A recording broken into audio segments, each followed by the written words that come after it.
Hello, and welcome to Sex, Psychics, and Psychedelics, Discovering Inner Liberation.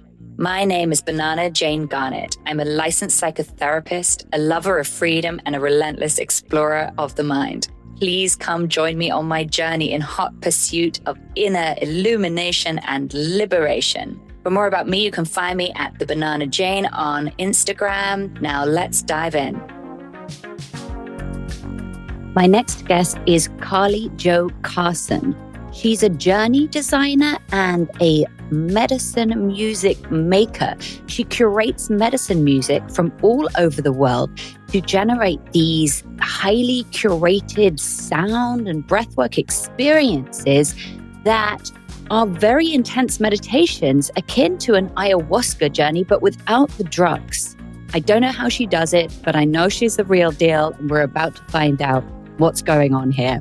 Carly, I'm so excited to break it down with you because when I came to your sound journey, I was blown away. It really felt like a full-on psychedelic experience, but without any drugs, without any come down. Yes.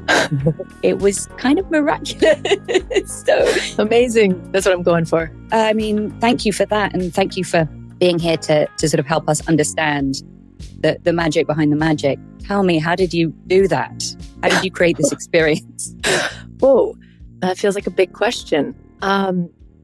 How? So that particular track, I guess in all the tracks that I make for the breathwork, really is a synthesis of all of my healing journey for, I guess, a lifetime of healing.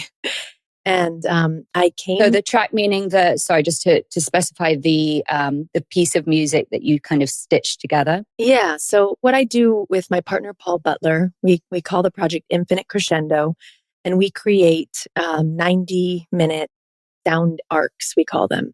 And they're meant to take you into a peak and then hopefully gracefully bring you out. So they're meant to simulate a plant medicine experience without any plants, with any substances. So he and I actually met, though, on the path of plant medicine. And that was many years ago.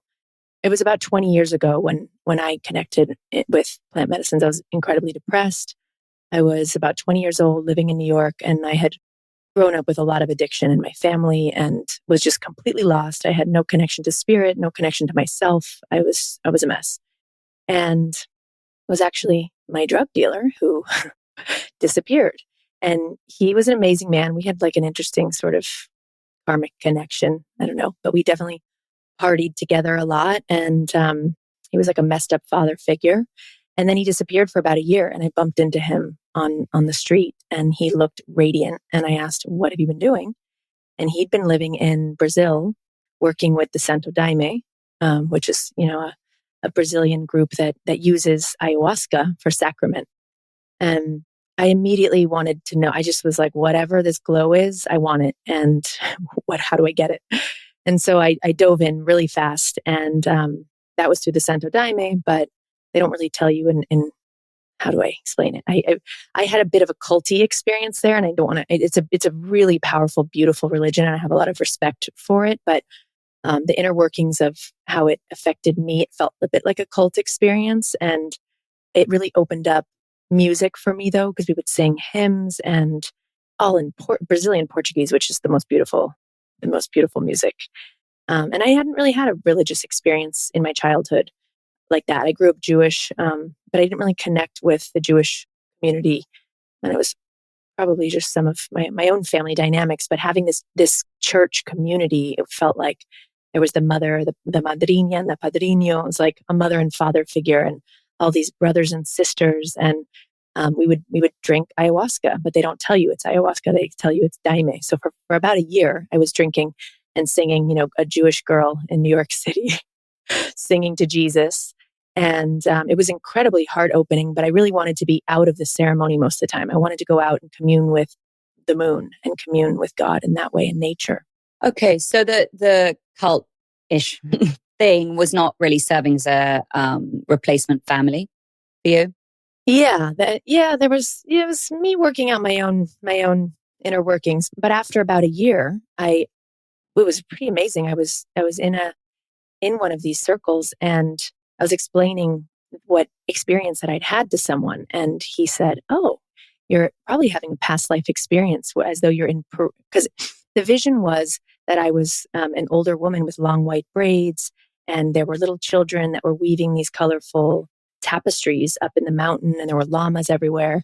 And he said to me, "Oh, that sounds like a past life experience, or the medicine's calling you to Peru. That's where it's from, also." And it was actually Daniel Pinchbeck. I don't know if you know him. He's written many books about psychedelics, and he gave me his book. I'd never heard of plant medicines in any way. I really thought that this was something I could only get through the Santo Daime. And I immediately left for Peru and spent many months there. I mean, barefoot in the jungle, drinking medicine with every possible shaman I could when I was 20. And it was a really wild, incredible experience. Something that I think if my daughter said to me, I'm going to Peru and you won't be able to hear from me for months right now, I think I'd probably be terrified because it was so wild and it Yeah. was, so just far out there with no connection to the world. But I was able to do some really deep, deep work and connect with my heart for the first time and connect with the power of prayer, intentional prayer. And my teacher down there, he was an incredible musician, but what I loved about him, there's so many things I love about him, but one of the things was that in the traditional ceremonies, he would really invite everybody in to sing and to open up. And I'd never sang, I'd never played an instrument. And he said, "No, I don't want you to come back to this center," where it was out in the jungle up in the Amazon. We would take a boat for hours to get up there. And, there's just tribes there and they don't even speak Spanish. So I spoke Spanish, but, they speak Quechua there. So he said, "Please don't come back unless you have an instrument." And in the middle of ceremony, he would call on people and have them just open up and open the channel. And he would talk about how, the prayers come through you and you open to spirit, that it's not like you're writing a song. Make sure you don't have anything to say when you open up. Just let Sounds more like gospel in this respect. Yeah, it was very powerful. And even in terms of learning an instrument, I never studied music growing up. Never really played instruments. I dabbled with the bass here and there, but it was the first time I actually brought a banjo of all instruments. It was the loudest, twangiest instrument that was reverberating through the jungle. And I wasn't expecting you to say it. I know. He said, just, see what banjo what in the speaks jungle. to you. It's a good one. Yeah. And I went to this great music store called McCabe's in LA. I don't know if you know it. Mm-hmm. Yeah, I know. And for whatever reason, the banjo spoke to me. And so I brought that the next time I went down to Peru. And and the first time I played it, he said, "Don't try," I didn't even know how to play it, but he just said, "Listen to the instrument and let it teach you." And so that really set me on a whole journey of finding myself through music, opening my voice. And that was really a metaphor for just finding my voice in life. And I worked with plant medicines for many years and brought many people down to the jungle to work with my incredible teachers. And at a certain point, I felt, well, first of all, I had kids. I have 2 daughters and 2 stepkids. So we have 4 kids now.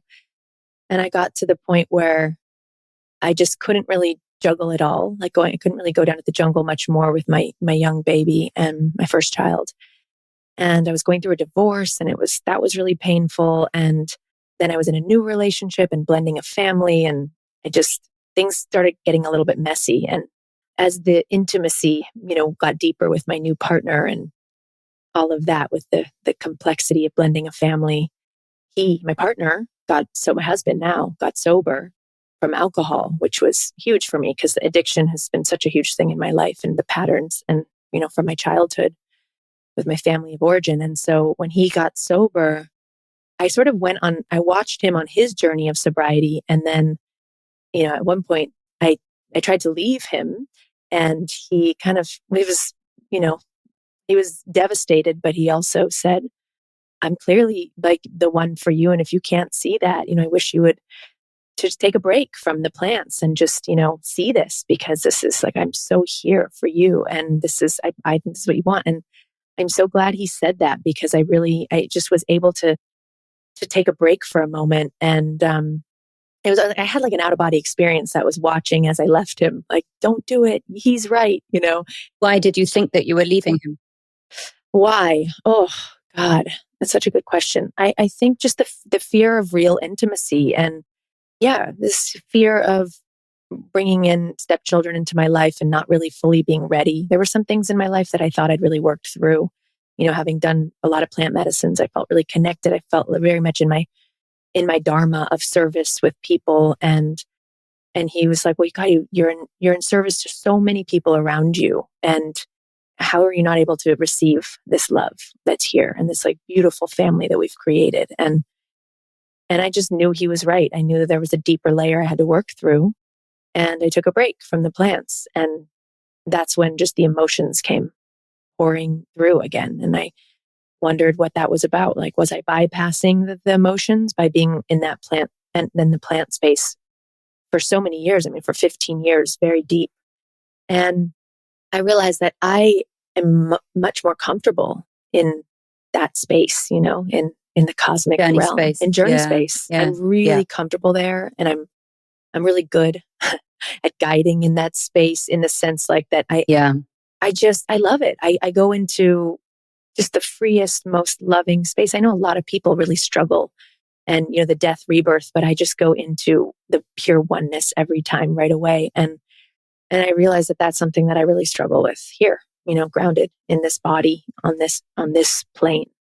You mean the sense of separation and of normal life, Yeah, quote unquote, default exactly. reality? Yeah. Yeah. Yeah. And just the painful injustice of the world in so many ways, the environmental, just horrific things that are happening I'm so sensitive, and I would find that I would be so connected to the perfection of everything, and then I would come back and be hit with everything is falling apart. And Mm-hmm.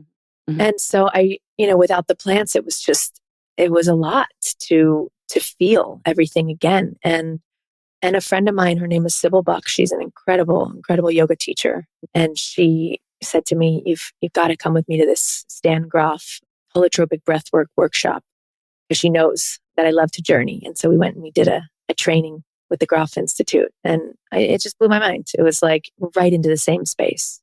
And so that's how I ended up. I know that was a long-winded story, but that's how I ended up doing No, it. it's a beautiful story, and it is a good answer. You did answer my question.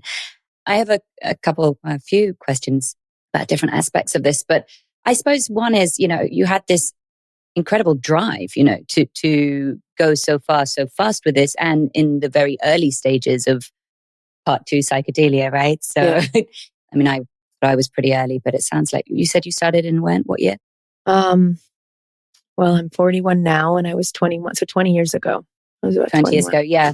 Yeah. So what was driving you so hard at 21? What were you actually looking for? Thought you might get in the jungle?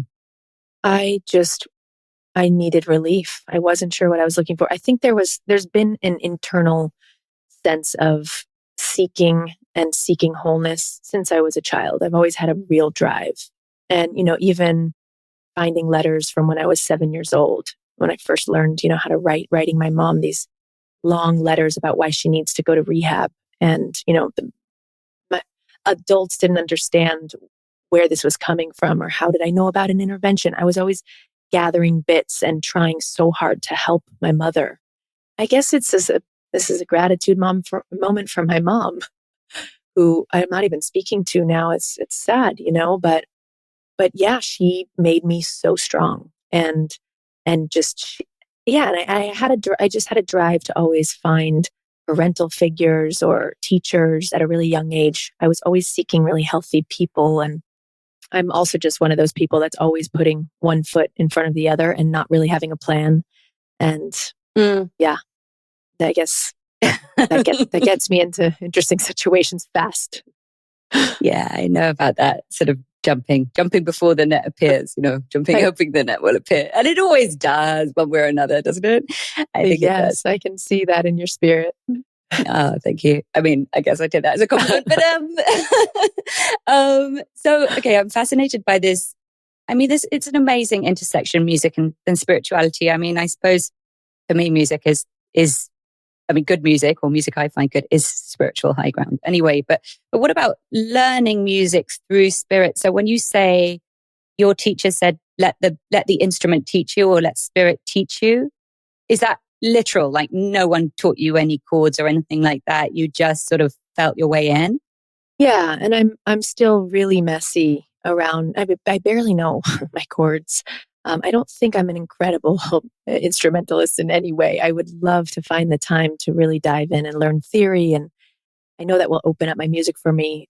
But my partner Paul Butler he's an incredible music producer and musician, and so I guess this gets into where the arcs come from. So when I went to the Stan Groff workshop, I immediately had a vision of I want to make the music for this journey. What I'm missing, there were some beautiful music from all over the world, but I was really missing the tradition that I knew from my teachers in Peru. Wait, did the Stan Graph breathwork have music to it or Yes. not? Yes. So Stan Groff invented holotropic breathwork, and really it's just intense Yeah. breathing with eye masks with really evocative, loud music. So it's usually 3 hours of really loud music.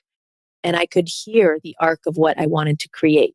And so right after that workshop, I came home and just kind of tinkered around with my little synthesizer. I barely knew what I was doing. And I made some prayers and layered them. And I sent them to Paul, who is now my partner. But I had met him in 2009 down in the jungle working with our teacher.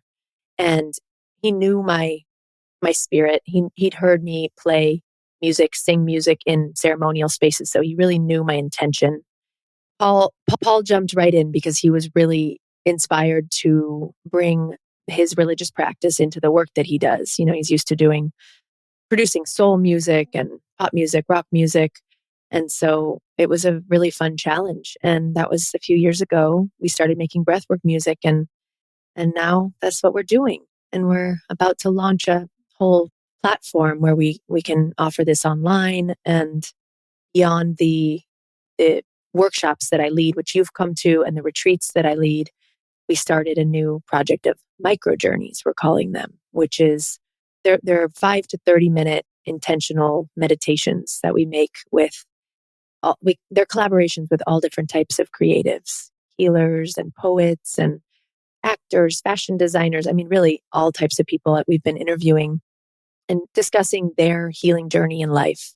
And from those conversations, we're extracting whatever the tools are they've learned that are unique to their journey and creating a sound meditation around that. So creating like a library of resources for people. So that's coming out next month. Beautiful. Wisdom sound journeys. That sounds so nice. Micro journeys. I can't wait to hear. Please send us a link or some way that we can find those. Sounds amazing.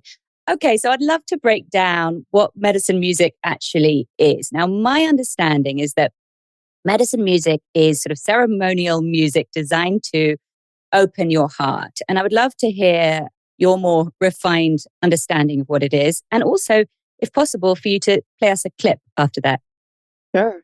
Yeah. Well, I absolutely agree with that definition. Medicine music is meant to open up the heart, but it's also meant to do really anything. I mean, there are prayers from all over the world, from indigenous cultures that have very specific intentions. And so some of them are heart opening prayers. For example, there's one by Rosa Giove from Peru. She was a good friend of my teacher's, and she passed away recently, but she has an ayahuasca center in Peru. And she has a song called Abrete Corazón, which you might remember because I often sing it. It's in one of my arcs.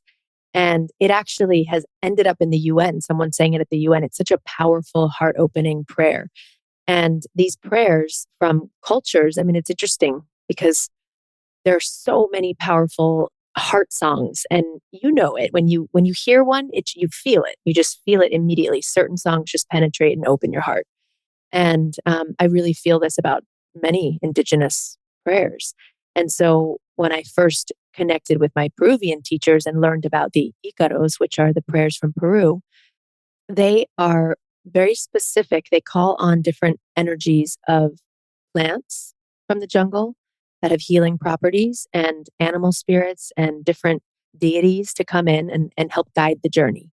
And one thing that my teacher said to me was, I'm not singing these prayers or these songs to you. I'm actually singing to the plants and the plants within you to do their work and to go in and either open the heart or, dive deeper and get into like the shadow or whatever it is. Each one has its own energy.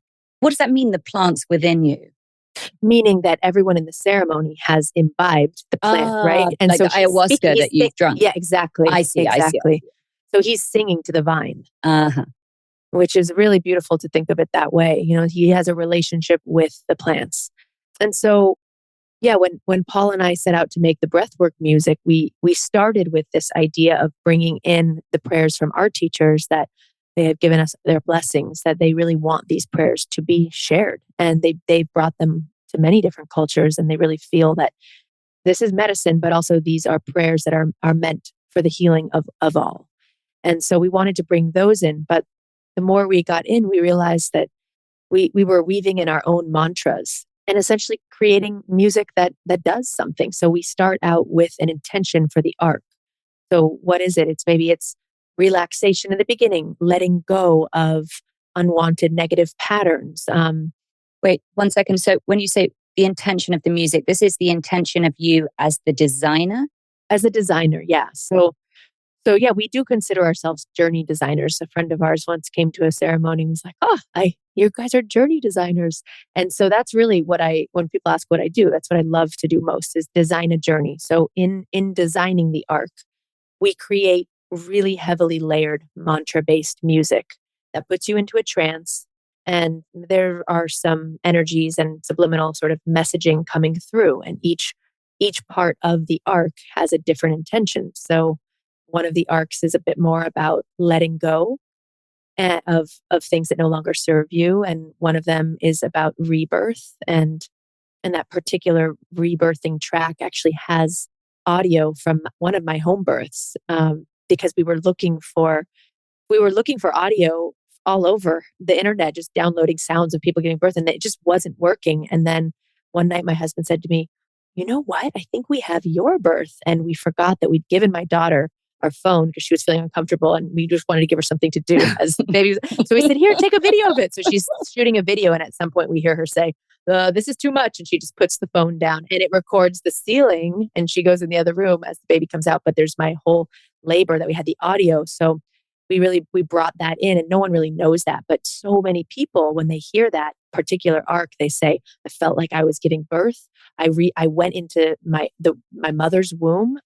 Remember my own birth," which is actually very common in holotropic breathwork. If you read any of Stan Grof's books, he talks a lot about how so many people are taken back to that memory. But this particular song that we designed, that was the intention, to really take them into what does that feel like to be reborn. And obviously, it's a metaphor for this rebirth of whatever you're coming into. But it actually has my birth track. So it's amazing to see people revisit whatever birth trauma that they had, whether it was, coming out of their mother or birthing a child. They get taken back. They can feel that energy, and they get taken back, and they're able to heal it. Wow, that's so beautiful. I mean, it's a beautiful example of the kind of connective and collective kind of power of sound. I mean, what unites us more than sound? Yeah. Amazing. And to really harness that power in I suppose, in a way that's really focused on healing. I mean, I would go so far as to say any music you like is healing, but this is a Yeah, different level, I suppose. absolutely. No, it absolutely is. And and as we get deeper into creating the arcs, it's been so much fun to create intentional mantras in English. And when I went to the Groff training, they had very specific rules around their music module. And I didn't end up getting certified with them because I didn't really want to have rules. I don't know. I felt like I wanted to experiment and play a little bit. And their particular music module says that the music can't be in a language that you would understand, because they really want to take you into your subconscious. They don't want you to have direct messaging. And we really play with that too, because many of the indigenous prayers, which are so potent, that from all over the world, a lot of people are uncomfortable with. I'm a white girl, from the valley, and I am sharing these prayers from wisdom keepers that I have permission from. But there have been many times where people have asked me, like, what gives you the right? And there's been some flare ups around that, which I totally understand. And I always want to give the context. But the deeper we go in, we realize that it has been really powerful to play with English, and how does that affect people, and really intentional, straight to the heart messaging that people can understand. Like what? Can you give me an English mantra? Yeah, like let's see. Mm, Maybe we can take a moment and play a little medicine music. yeah, that's perfect. Let's actually here's a moment from one of our arcs that we're doing that. We're taking you right in. You can listen to that here. Breaking the illusion.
So what's the difference between is a mantra more powerful if you understand what it means?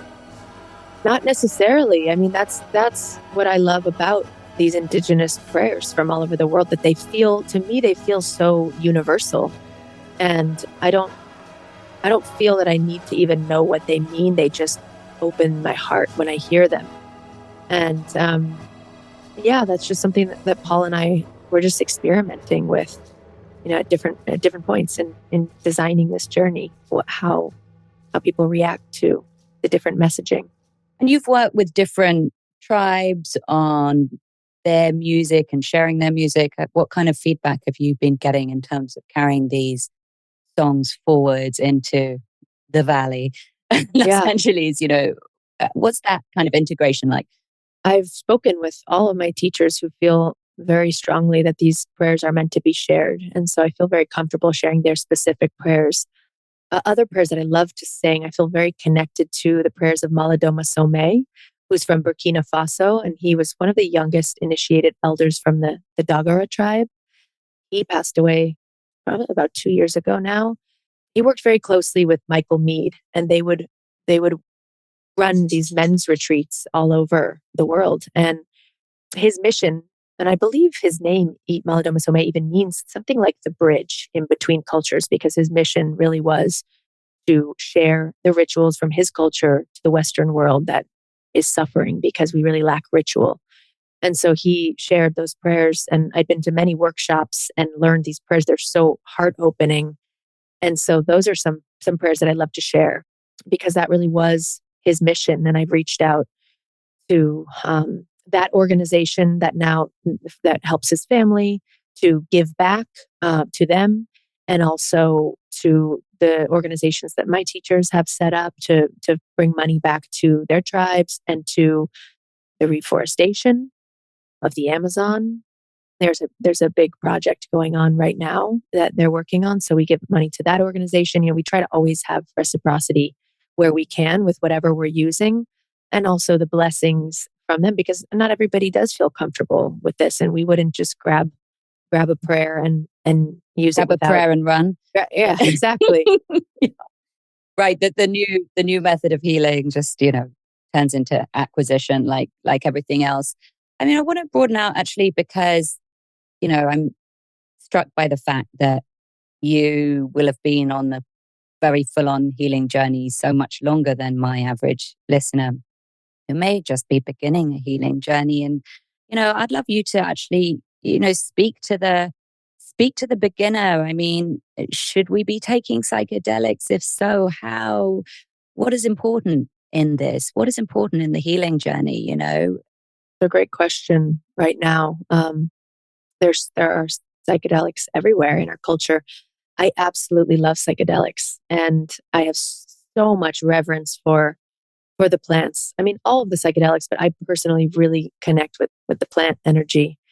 If you're beginning to explore, I think the most important thing is to find someone that you feel very comfortable with, and really make sure that you know where they're coming from, what their intention is, people that have worked with them, because there is some shady behavior, and I've heard many stories.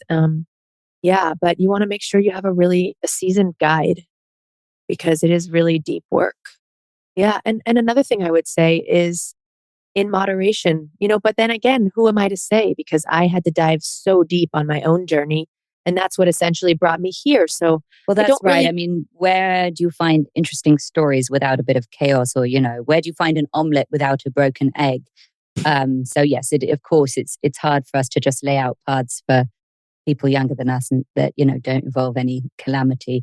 It yeah, seems to be impossible, but it also seems valuable to try and kind of pass down wisdom, in my opinion, as well. And I'm glad that there are different ways to get into the psychedelic experience, like your sort of breathwork music combination, because it's a way, potentially a way in for someone into the psychedelic experience without, somebody who's afraid of ingesting and what it will do to their body. There are other ways into this expansive way of thinking and this kind of heart visioning. And your way is one of them. And I think for me, I love psychedelics, but what I really love, and I don't know if you can separate these things, but I feel like this is at the core of our conversation. What I really love is the thinking. What I yeah, really love is how the sort of heart mind takes over from the kind of frontal cortex default everyday mind. And that is exciting to me. And I feel like I would love to find, more and more ways to weave that kind of consciousness into quote unquote ordinary life without having to take psychedelics. yes, exactly. And I guess that is why I do love doing this breath work because it is a tool for people, especially in sobriety. I have so many people that come from AA that want so badly to try psychedelics, but they don't want to mess up their sobriety. That's so important for them. And they have this experience and they're so grateful that they can go into that space. Or people that often, I really like to be honest with my story, which I just shared here, which is that, yeah, things did get a little messy. And that doesn't mean that I don't regret any of what I did and how much medicine. I mean, there were days and days and days of straight medicine in the jungle so many times, months even. And for whatever reason, I needed to go that deep. But when I share my story, I often hear after from people, wow, thank you, because that's sort of where I'm at right now. And I was able to have a reflection and a mirror held up when I heard your story that I need to just take a moment to integrate, and that doesn't mean that we'll be away from the psychedelics forever, but integration, it really is important. Yes. And what you were speaking to earlier, which is this kind of spiritual bypassing, I suppose, just preferring to be in this magical fluid space of Yeah. medicine work and not be in the kind of painful metrics of reality. And I loved your story about the relationship. And I think that's such a beautiful example of where the rubber hits the road because, when we're in bliss and oneness and we're downloading entire intact highly creative visions. You just feel like a kind of perfect being. And then back on planet Earth, you've got, a human who's trying to love you, who you're trying to love. And it can be a complete fucking shit show, no matter how much work you've done. And so I think there's nothing more complicated than just the normal task of trying to be a happy human. It's like there's no substitute for that. There's nothing that's going to fix that. Yeah. And your question about what to say to people that are coming in for the first time, I do believe that the plants are an incredible tool to get you to that space of being in the heart mind, which I don't even know that I was able to do before plants. They really cracked me open. But now, I've also had many times in journey space where I think to myself, oh, I got to get back down there because I only have a certain amount of time in this incarnation in life. And like this cosmic thing, like this is eternity. Like we're going to be back here.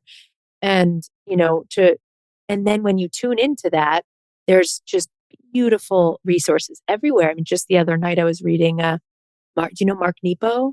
No. I wonder if I'm saying that right. He's an incredible, incredible author. He just tells these short stories and then gives these little breath work prompts for you to read. And just, finding, I feel like I'm always just searching for what is it that's going to take me into my heart, whether it's what book is it, what music is it, how do I engage with what people do I want to be in conversation with to really be in that space? Because I don't really want to be anywhere else anymore. So, well, listen, I'm right with you on that. I couldn't agree more. I feel like the heart is the path. And I have my answer to why that is the case. I'm curious to hear, why do you want to be in the heart? Oh my God. Wow. A song just came to me. Okay. So, well, when I was, Replay it. well, no, I'll sing really quickly. So my daughter, when I was going through a divorce, my daughter was swimming at a friend's house. And I was just really stuck in my head of the fear of, am I separating? What am I doing to my daughter? It was just a really dark time for me. And she was floating in a heart-shaped inner tube. And she started singing. It was the first song she ever sang. I think she was 2.5 or 3. And she sang, I wanna live in the heart. Don't wanna fall out of the heart. Love floats away when you're not in the heart. Love floats away if you don't ask it to stay.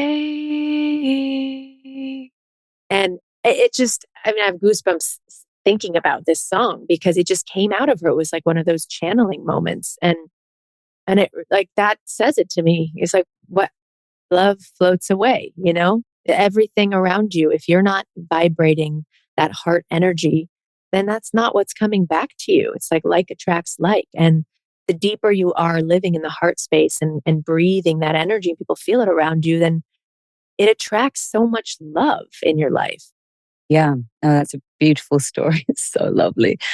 I think, it's an odd thing to say maybe, but I do feel like for me, the world feels more real when I'm in my heart. I feel more real when I'm in my heart. Yes.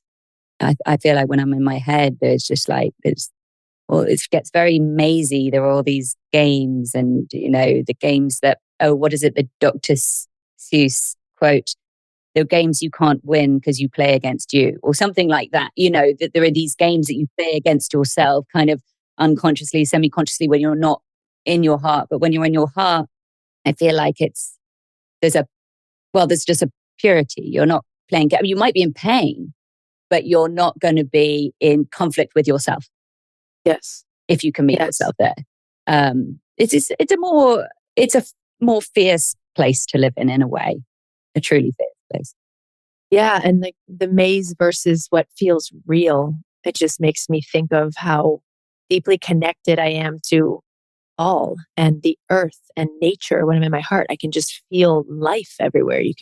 You see the hummingbirds, you feel it, whereas opposed to when I'm in my head, I miss all those signs and I'm stuck on the weird maze of this like simulation that we're living in, just getting stressed out by what we've created, this mess that we've created and focusing on that when it's like, well, wait a minute, what about this over here? Yeah. And it's interesting that we're still, I think, shamanic culture is working its way in. I don't know to what extent effectively, but for me, I started to wake up. My heart started to wake up sort of after Dark Night of the Soul when I went to Brazil to visit a friend and I hadn't taken any plant medicine. And I met these shamans there and I was in total mess and, very sort of LA, very sort of head fucky also, around, considering divorce, 2 little kids in the jungle, feeling very at odds with myself. And then meeting these shamans who just triggered me so much. They pissed me off so much because they were so like in alignment and proud and glowing and healthy. And, everything that came out of them was just pure beauty. And And I was like, what, how did they get to be like that? And what the, because I was jealous. I wanted to minimize them.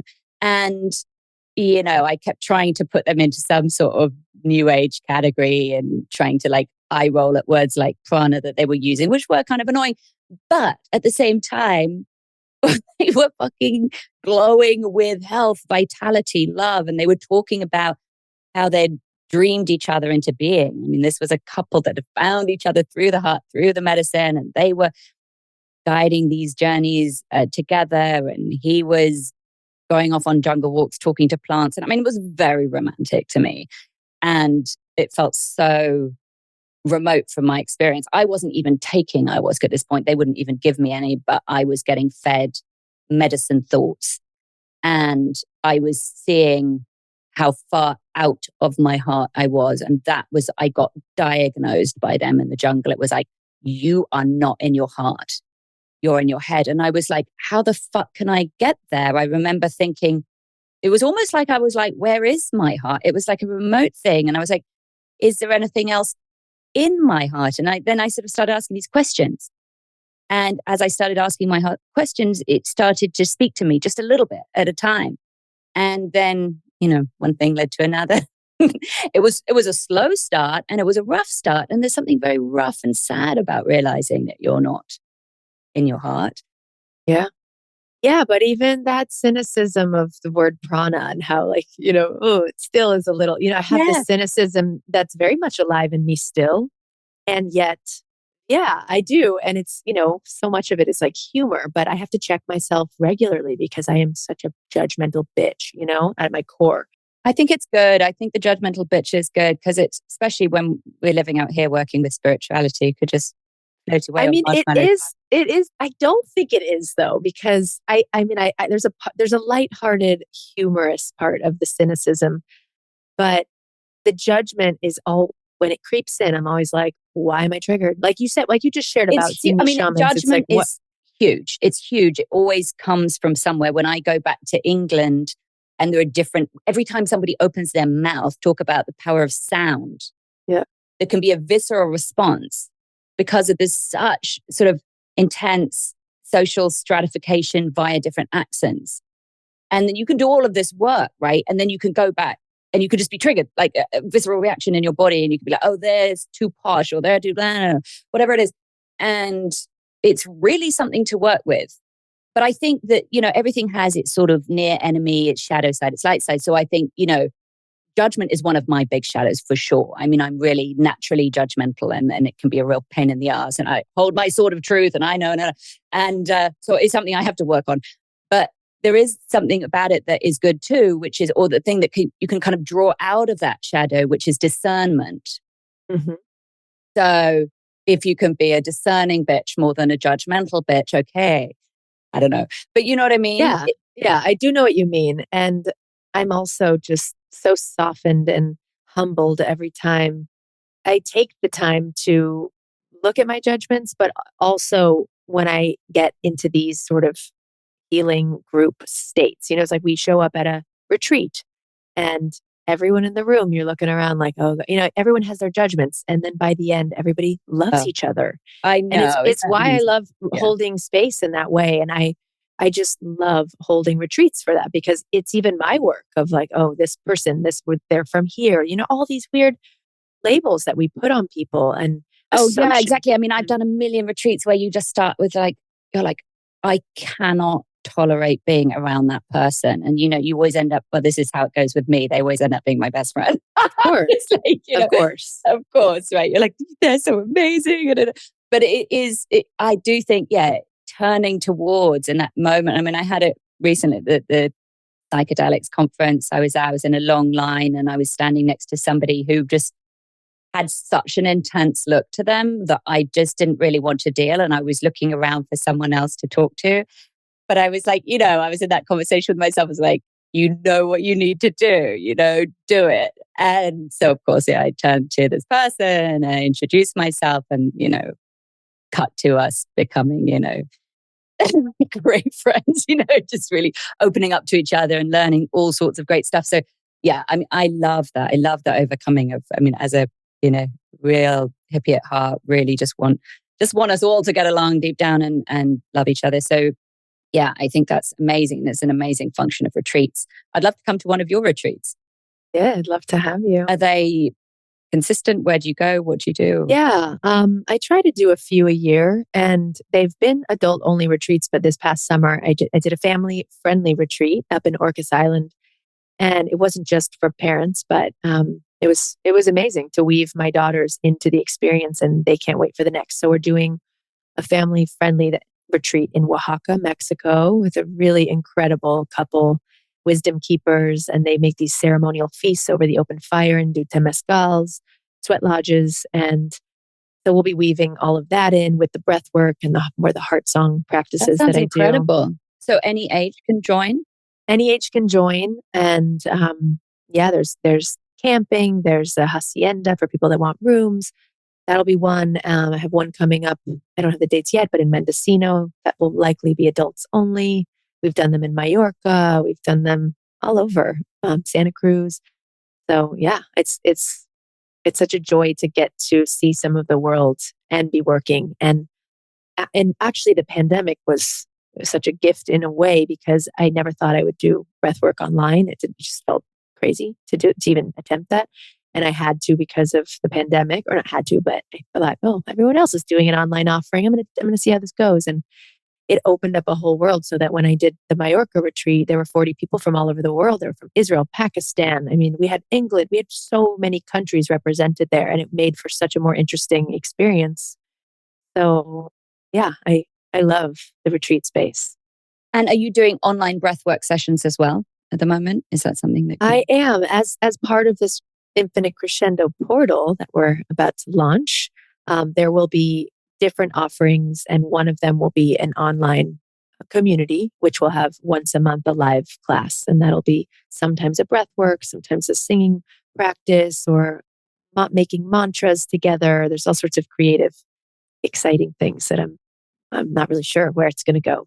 Fantastic. Fantastic. So, is there anything else you'd like to tell us about medicine music that we haven't covered? Yeah, I mean, again, music is medicine, any type, and the breath work that we're guiding has an intensity to the music. There's a driving beat. It's like a heartbeat that really does kind of guide you, and it keeps a pace for you to breathe to. And I've also done some of the most powerful breathwork experiences with very ambient music. It's just a different energy, and you can tune in with breath. Breath is life force, and when you really just intentionally start to oxygenate in any way. I've had just as powerful experiences doing very gentle breath work. So I like what you're saying, and it makes me feel empowered to sort of try this at home as well, to, be able to kind of maybe just put on some slower music and, lie on the yoga mat and really tune into my breath as a different kind of a meditation. yeah, and that's another thing that I often share in the workshops, that this is free. Breath is free, and we all can do this at any time. And if the music doesn't speak to you, then find music that does, and maybe find music from your own culture, your own lineage, your own religion. Even if you don't connect with it, it might bring up some really powerful memories from childhood. Right. And it doesn't have to be new age music or spiritual music or anything like that. Not at Play that all. pop song and Yeah. breathe along. And, that sounds pretty good to me. Exactly. No, I mean, I mentioned Stevie Wonder earlier. I love that. Love's in Need of Love Today is one of my favorite songs ever.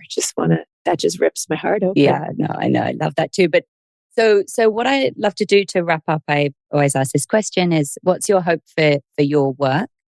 And what is your hope for the psychedelic revolution? Wow. Yeah, for my work, I just hope that it touches as many people, opens as many hearts as possible, whatever that is. I'm casting out the net at this moment. I'm jumping, I guess, to see what happens in that virtual space, and hoping that, yeah, just to reach as many people as possible, and to have it be a really creative journey. I love the aspect of making music, and I'm interested to see where that goes and how these collaborations open up with different people. I'd love all the this new. I never envisioned I'd be doing a podcast, which that kind of came out of the micro journeys because we wanted to hear the stories of the people we were collaborating with. And yeah, I love it because, and I wonder if you feel this way, but it feels like it'll never get boring in a way to be engaging with people around things that are about the heart, essentially. So that's for me personally. And yeah, and then also beyond that, in terms of opening hearts, what I always think of about this work is that it's almost like lighting candles for people, and then like seeing that people waking up to their gifts, opening their heart, and then tuning into, oh, this is my offering, and seeing that happen in the world as people wake up is why I do this. So, and then in terms of the psychedelic revolution, yeah, my hopes is, big pharma scares me. Just keep them out of it. And if possible, it's just so, I don't know. Capitalism that's when I get out of my heart when I start thinking about capitalism. I'm like, oh, what are they going to do? Right. Your hope is that psychedelics stay away from capitalism. Yeah, because my Instagram feed is already feeding me all these things that I can pay for, and they send me my microdose, and it's just like, oh, I want people to be working with people in real time and connecting with the earth, and getting out of their everyday lives if they can, to just touch the soil and be with the psychedelics in that way, and listen, to be able to hear. So when I think about psychedelics, I think that they're really in service to the earth also. And so that would be my prayer, is that stays strong. I join you in your prayer. Yeah. Thank you so much for your time today and for your beautiful offering. I can't wait to work with you more and explore more breathwork and sound journeys. And where do we find you? My website is infinitecrescendo.com. And so you'll be able to find all the offerings there. And I have monthly workshops in the Los Angeles area. And I'm hoping to tour with it a bit more this year. Fantastic. Thank you, Carly. Thank you so much.